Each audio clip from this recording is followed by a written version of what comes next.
Son las 10:37 de la mañana. Saludamos a el doctor José Manuel Puente. José Manuel, muy buenos días. Gracias por atendernos. Muy buenos días, César. Un gusto de estar contigo nuevamente. José Manuel, leo que la deuda total de Estados Unidos ha superado los 37 billones de dólares. Dicho en español, porque en inglés son trillions. Por primera vez en la historia. Esto equivale a un aumento medio de 22.000 millones de dólares diarios. Solo la semana pasada, el gobierno vendió 724.000 millones en bonos del Tesoro. La crisis de la deuda estadounidense está peor que nunca. ¿Qué significan estos números escandalosos, gigantescos que he leído, José Manuel? Sí, César, bueno, tú ya lo planteaste muy claramente y pedagógicamente. La deuda pública norteamericana rompe la barrera de los 37 billones de dólares o 37 trillions, millones de trillones en inglés, Ujú. y aumenta peligrosamente, lo cual pone en peligro la estabilidad macroeconómica. Detrás de la estabilidad macroeconómica de un país, un punto clave es la estabilidad fiscal. Y cuando tú tienes un sistema político que sistemáticamente genera mayores egresos, gastos que ingresos y genera gigantescos déficits y tiene que emitir 22.000 millones de dólares por día en nueva deuda, y solamente la semana pasada, como tú planteaste, se generaron 724.000 millones de dólares en nueva deuda, y sigue creciendo esa bola de nieve que puede terminar aplastando a la economía y a la sociedad norteamericana. Solo para dar una idea, el nivel de pago de intereses de deuda de los Estados Unidos, que tiene consecuencia como incremento de la deuda, pero también incremento de las tasas de interés. Recordemos que la Reserva Federal ha estado generando incrementos de tasas de interés para controlar la inflación, pero la economía es un sistema de engranajes muy sofisticados, todos interconectados. Si tú subes las tasas de interés para suavizar el ritmo de crecimiento de la inflación, también pagas el costo en servicio de deuda. Entonces, el servicio de deuda de Estados Unidos hoy es más alto de lo que Estados Unidos gasta en Medicare, su programa central de salud, y en defensa. Y estamos hablando de la deuda más grande del mundo, que tiene la economía más grande del mundo. Entonces, ahí hay un peligro, una luz roja en el tablero, y ya hay un gran debate hasta cuándo va a ser sostenible ese incremento sin que no haya un colapso macroeconómico de los Estados Unidos. Conclusión, esto es muy grave y el sistema político norteamericano no da señales de que pueda manejar prudentemente su política de gastos e ingresos para generar estabilidad fiscal y estabilidad macroeconómica. Recién esta mañana hemos recibido los números de inflación del mes de julio, donde hay alarma por lo que se llaman los índices subyacentes, porque los índices, no sé, yacentes, no están tan graves por ahora. Pero si agregamos el tema de la deuda a estos números, ¿qué vamos a tener, José Manuel?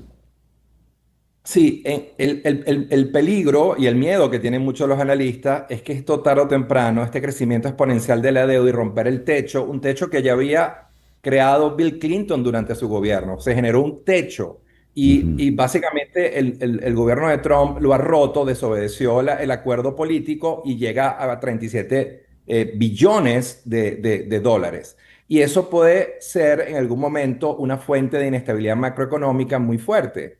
Por ahora no está afectando los índices objetivos de inflación y crecimiento, son razonablemente buenos, pero el peligro está ahí porque, como te decía, detrás de la estabilidad macroeconómica de una economía está la estabilidad fiscal. Y además, Estados Unidos es la economía más grande del mundo, que cualquier desequilibrio macroeconómico o cualquier gigantesco déficit que puede estar generando, como puede estar generando, afecta al resto del mundo. Cuando Estados Unidos tiene gripe, el resto del mundo estornuda, porque al final quien está comprando esa deuda norteamericana son tenedores de deuda norteamericanos y también del resto del mundo, y está achicando los fondos prestables que existen globalmente para otras actividades productivas. Cuando dices, Eh, en- perdona la interrupción, José Manuel, cuando tú dices, claro. esto corre el riesgo de aplastar la economía de Estados Unidos. ¿Qué significa aplastar la economía de Estados Unidos? Sí, cuando digo ¿Cómo se aplastar me grafica eso? refiero, sí, claro, Lo que quiero comentar de la manera más pedagógica posible es que detrás de la estabilidad fiscal está la estabilidad macroeconómica. Si Estados Unidos continúa en esa senda de crecimiento, generando déficits fiscales estructurales, servicios de deuda que son más grandes de lo que puede gastar en salud y en defensa, que ya mira el costo que paga la sociedad norteamericana. Cuando tú tienes una excesiva deuda y pagos de deuda muy altos, estás dejando de gastar en otras cosas muy importantes para la sociedad. Y Medicare es el principal programa de salud que tiene los Estados Unidos. Pero adicionalmente, esas emisiones de deuda pueden generar inestabilidad macroeconómica que en algún momento pueden generar mayor inflación y disminución del ritmo de crecimiento. Y a eso me refiero que pueden afectar negativamente el crecimiento de la economía norteamericana y eso a su vez generar externalidades negativas sobre el mundo, porque Estados Unidos es la economía más grande del mundo y cualquier cosa que pasa en Estados Unidos Ujú. tiene impacto en el resto de los mercados mundiales. ¿Cómo termina el llamado ciudadano de a pie? Porque recuerdo en Venezuela, cuando hablábamos de la deuda, se solía individualizar, ¿verdad? Cada venezolano está debiendo tanto, habida cuenta que se trata de una deuda nacional. No te voy a pedir un ejercicio como ese a efectos de la economía de Estados Unidos, porque sería laborioso, pero ¿cómo queda en definitiva el ciudadano de a pie? No se le bajan adelante. Es muy sencillo, César. Simplemente cada norteamericano tiene en sus hombros un pedazo de esa deuda. Si tú Mm, divides los 37 billones en español de deuda total, lo divides entre 300 o 350 millones de habitantes, te darás cuenta que cada norteamericano tiene sobre sus espaldas un trozo, una proporción de esa deuda. O sea, las sociedades nunca se salen de pagar el costo de sus acciones y cada norteamericano tiene un pedazo de esa torta en sus hombros que va a tener que pagar a través de sus impuestos o algo peor aún, a través de transferencias que podían ir a Medicare, que podían ir a defensa, que podían ir a infraestructura, a educación, se están yendo a ujú, pagos de deuda. Hay un costo de oportunidad implícito. Por eso es que los estados tienen que ser de calidad a la hora de manejar la economía, porque el ciudadano a pie termina pagando los costos de cualquier desequilibrio macroeconómico y particularmente fiscal. Y hay un costo de oportunidad implícito. Cada vez que aumenta la deuda, hay menos recursos disponibles para las cosas importantes de la sociedad norteamericana, como es educación, salud e infraestructura. Finalmente, hay algunos analistas piensan que el problema está en el gasto. Yo creo que sí, ujú, ciertamente el gasto es uno de los factores centrales, pero en mi opinión, cuando tú tienes un problema estructural de excesos de gasto y restringidos ingresos, tienes que mover las dos variables sistemáticamente, ir reduciendo la grasa por el lado del gasto e ir incrementando los ingresos hasta que los dos coincidan y se genere equilibrio fiscal. O sea, los Estados Unidos, el sistema político norteamericano tiene que demostrar que es capaz de asumir ese ajuste piano a piano, sin grandes sobresaltos, de generar equilibrio fiscal a través de reducción de gasto innecesario y de incremento de ingresos recurrentes en el tiempo para generar equilibrio y no seguir aumentando una deuda que se está haciendo muy peligrosa y que puede generar gran inestabilidad macroeconómica e impactos sociales sobre la población norteamericana y mundial.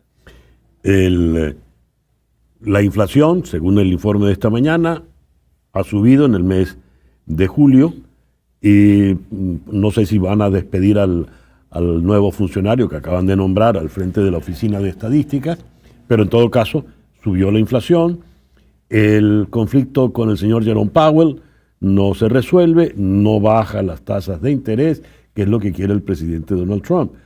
¿Qué puede ocurrir entonces en manteniendo ese tipo de, de situación de aquí a final del año, José Manuel?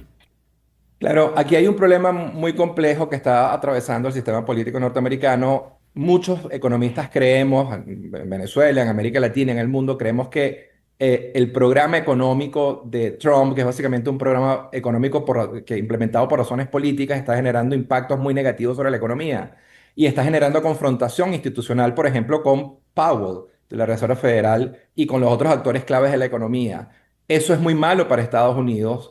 Y si mi percepción, igual que la de muchos otros, es que esto tarde o temprano va a tener un costo cada vez mayor para los Estados Unidos en términos de estabilidad macroeconómica. Y creo que lo vamos a ver más pronto que tarde, César Miguel. Donald Trump no está manejando la economía con criterios económicos, haciéndole caso a sus técnicos y a las instituciones independientes que tienen los Estados Unidos, sino que tiene su propia agenda y está confrontando de manera muy nociva y negativa a los actores claves de la economía norteamericana, que han sido los que han mantenido la estabilidad macroeconómica a pesar de la mala política económica de Donald Trump. José Manuel, muchas gracias por estos minutos en el programa de hoy. Muchas gracias, César. Un gran abrazo para ti. El doctor José Manuel Puente, profesor en Oxford y en el IESA de Venezuela, es doctor en economía.